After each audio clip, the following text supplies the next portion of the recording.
শৈশবকাল মানেই খুব আনন্দের কাল। কারা কারা এই শৈশবকালে এইদের মতো মাছ ধরেছেন তারা অবশ্যই কমেন্টে বলে যাবেন।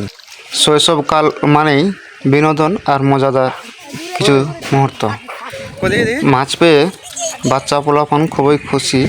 আর এরকম পানি পেলে কে না পানিতে নামতে চায়, সবারই একবার না একবার মন অবশ্যই চায়। আর পানিতে না নামলে যেমন কোনো কিছু শিক্ষা পাওয়া যায় না, তেমনই সাঁতার কাটতেও অবশ্যই সাহস করে পানিতে নামতে হয়। তাহলে সবাই কেউ না কেউ সাঁতার কাটতে শিখে দেয় এবং পাশাপাশি সাঁতার কাটতে শিখে। শৈশবকাল মানে বিনোদন আর বিনোদন। তাই এরকম ভিডিও দেখলে কার না মন চাই শৈশবকালে ফিরে যেতে, অবশ্যই কমেন্টে বলে যাবেন। আর ভালো লাগলে লাইক কমেন্ট অবশ্যই একটি করে শেয়ার করে যাবেন ভিডিওটি সবার দেখার জন্য। কত মাছ রে? ধর ধর ধর।